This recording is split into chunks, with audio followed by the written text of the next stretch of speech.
This is Northport Now, where we bring you everything happening in and around our city. From tree planting to fall programming, we've got you covered. Here's what you need to know this week.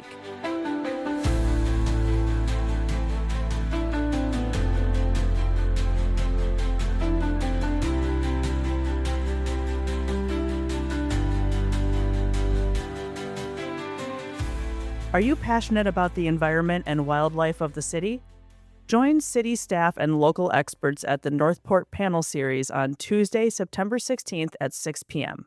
This panel, which takes place at Suncoast Technical College, focuses on environmental resiliency and sustainability.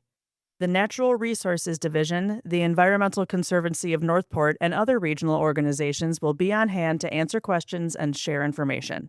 The event is free and no registration is required. We hope to see you there.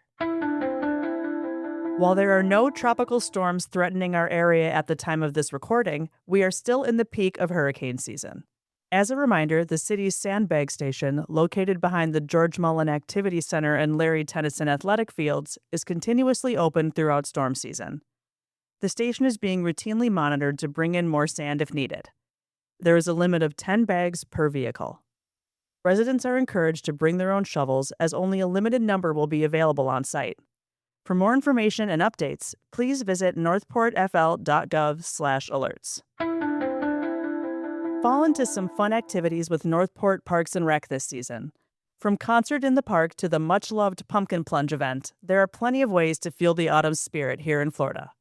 Visit northportfl.gov/events to see how you can pumpkin spice up your fall. If your household has an additional solid waste tote, now is the time to renew your sticker. To ensure the weekly emptying of your second tote, a new sticker must be purchased each fiscal year, which begins October 1st. This is only for those who have a second garbage tote in addition to the one provided. Visit northportfl.gov/solid waste forms to get started. Northport businesses are reminded to renew their business tax receipts for the new fiscal year. All businesses operating within the city are required to maintain a current receipt, which helps ensure compliance and supports essential city services. Please submit your renewal before the deadline to avoid late fees. Renewals can be completed online, by mail, or in person at City Hall. For details or assistance, visit northportfl.gov/BTR or email btrinfo@northportfl.gov. The City of Northport takes enhancing and enriching our green space seriously, which is why we have a dedicated Natural Resources Division. Urban Forester Ryan Pieper is here to talk about a tree planting initiative the division is focusing on and why it's important for our city. Ryan, thank you for being here. Thank you for having me, as always. So tell us about, first, your job as an urban forester. What does that mean? What do you do?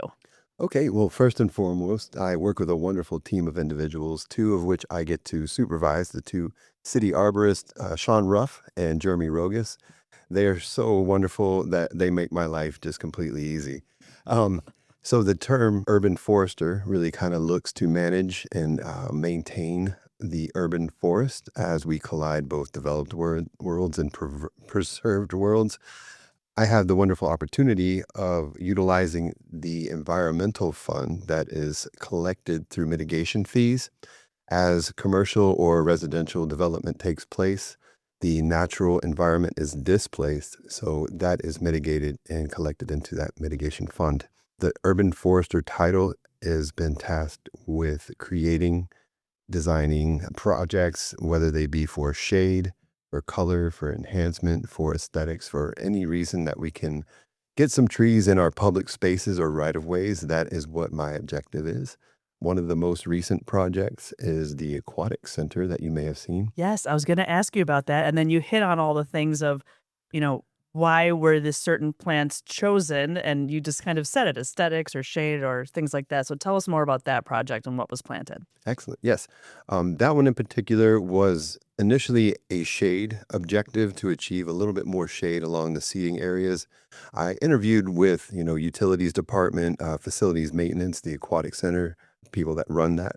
I didn't want to bring in a whole bunch of plant materials that were going to be more problematic and more maintenance intrusive. So we did try to consider all the frost tolerant Florida-friendly, pest-tolerant, drought-tolerant plant species selection that would not be over cumbersome with maintenance on the other side of their actual application. That's awesome. I'm sure they're very appreciative at the Aquatic Center given the Florida temperatures. Yes. So Yeah. that's awesome. You mentioned that you were planting Florida friendly. So can you tell me a little bit more about what type of species were planted in the project at the Aquatic Center? Sure. We did try to have a robust palette. Around the Aquatic Center pool specifically, we selected more palms, which I know are technically not trees, but the city does recognize a palm as a tree at a certain height. Like I said, I try to interview the individuals that are working for maintenance on the facility itself, and we didn't want to bring a whole lot of new problems. In fact, we wanted to try to eliminate some of the leaf litter that was entering the pools and into the filtration systems. A lot of the palms that we selected are self-pruning and didn't have a lot of the large seed pods that are quite messy. So I know they're not technically trees, but immediately around the pool itself, we tried to focus on something that wasn't going to be more maintenance intrusive. So now you went over the funding, but can you explain a little bit more where this money comes from? Absolutely. So the structure of the clearing permit, however you want to call it nowadays, is actually a CZC, Certificate of Zoning Compliance. The structure is put into place to incentivize preservation. So if we're able to save large portions of trees, that offsets the dollar figure that an individual or company would have to pay to offset that impact. So there's a multiplying factor where, say, I'll boil it down to a 10,000 square foot lot. If Hmm. there was 10 pine trees on that property, if you wanted to just absolutely remove every one of them, you're going to pay a mitigation fee to offset that type of impact. Whereas if you were to save, say, 3 or 4 of those trees, it would be a wash, completely not have to pay a single dollar for that. I see. Yes. Okay. So they pay into that? The individual that is applying to develop, Right. whether it be residential or commercial. Got it. Okay. So from the Aquatic Center, I know that's just the beginning. So what is the next project on the horizon for you? So the end of this month, we're looking to get some more trees over at the Canine Club over off Appomattox Boulevard or Drive. I'm sorry, Appomattox Drive. Mm. Initially, there was a landscape plan put in upon the original construction of the Canine Club. About 10 years ago, I had the wonderful opportunity of enhancing that. Then, since it's encountered so many hurricanes and just degradation over the years, we are looking to focus some efforts there to get a nice walkable path around the park. I've interviewed residents there that frequent that park often to see what they like about it, what they don't like about it, how could we enhance that park. So I've Right. tried to take in some consideration of the actual users of the place, and that was one that was consistently brought up that there's a park in Venice that they love to go to that has a walkable path around. Okay. So I'm Yeah. trying to implement something like that that's shaded in the summer months, and then also just leave some large runs open so they can toss the ball with the little pups and Right. whatnot. So, yeah, And I'm sure both the humans and the little pups will appreciate a little extra shade out there. absolutely. I always like saying the Sunshine State could always use a little more shade. Yeah. It absolutely could, especially in summer. So, my last question for you, Ryan, is why is this project, this entire tree planting project, important for the city? As we develop, we don't want to look back and say we should have done something or we could have done something.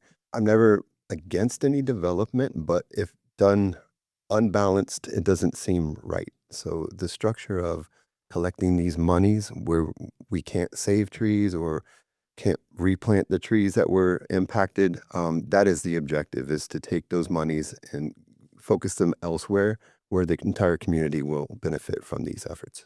And I know we appreciate it, and the community appreciates that because we know how passionate they are about the green space here. So, we thank you for all you do, and we thank you for joining us today. Thank you for having me. Thanks for tuning in to Northport Now. Be sure to check out the show notes for links and more details on everything we covered today. Have a great week, Northport, and don't forget to stay informed, stay engaged, and stay connected.